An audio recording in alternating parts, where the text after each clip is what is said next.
Inquest into the death of Peju Ugboma continues, more details have come to light. Initially, it was reported the 41-year-old died following an elective fibroid removal surgery in April. Mrs. Ugboma, in fact, had an elective hysterectomy, a procedure to remove the uterus, which is usually a permanent resolution to fibroids.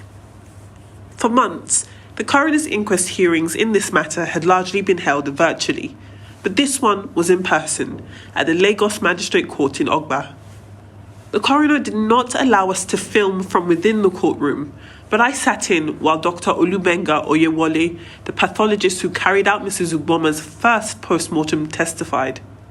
I've been given Mrs. Ugboma's post-mortem report, which will be used to illustrate part of the pathologist's testimony. It says the cause of Mrs. Ugboma's death was a massive hemoperitoneum, a vast collection of blood in her abdomen. The pathologist testified that 500 millilitres of blood and 900 grams of blood clots were found in her abdominal cavity, an abnormal finding. Further, he said surgeons had destroyed the anatomical area in question, which according to him caused a leak from one of Mrs. Ugboma's veins. That leak of blood continued until her death 2 days after the operation. Blood dominated his testimony. Unsuccessful blood transfusion, acute kidney failure, potassium levels of 9 milliequivalents to a litre, which is a fatal level, the administering of different drugs, and her low blood pressure could all link back to that largely undetected leak of blood. Failures, the lawyers say, link back to Premier Specialist Medical Centre. The pathologist said the death was preventable. And for Mrs. Ugboma's widower, Ijoma, being able to hear that on record was bittersweet.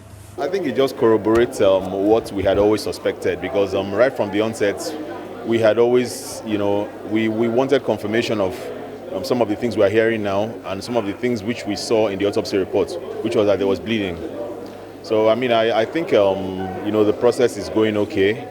And I think we're also getting some answers to some of the begging questions. From a consumer protection standpoint, all we want to be sure of is that this patient had the benefit of all the appropriate level of responsiveness and sensitivity, and that the institution that treated her, all the institutions, provided everything that they were supposed to in accordance with their own applicable standards. And so the cause of death is just one thing that can point to what the potential problem was. Pathologist seems very adamant and very clear about what his own discoveries were. And what I find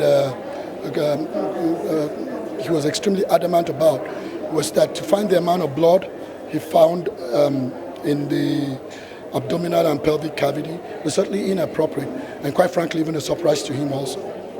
That sentiment was not shared by Premier Specialist Medical Centre's legal defender, Abimbola Akeredolu, who is a senior advocate of Nigeria. She dismissed her opponent's line of questioning. Mrs. Akeredolu, will you be making a statement on record today? The Director General of the FCCPC, as far as I'm concerned, and you can quote me, was talking with the deputy, where blood transfusion is given into the blood system. So the only way you can say that it's the same blood that was going into the abdomen is if there was, he himself said, if you are bleeding through the artery, you die in a few hours. Or on the table. Or on the table. Yes. But they didn't say any artery was bleeding. No, he said it was a vein. A vein may have been. So where is the vein now? He is the autopsy, the pathologist. And with that, the day's hearing came to an end. The cross-examination of the pathologist has been scheduled for November 1st and November 8th. At that time, it will give the legal representatives of Premier Specialist Medical Centre and Evercare Hospital the opportunity to pose its own line of questioning to testimony that has so far been troubling. And that's as the coroner's inquest hearing into Peju Ugboma'S death continues. Adefemi Akinsanya, Arise News, Lagos.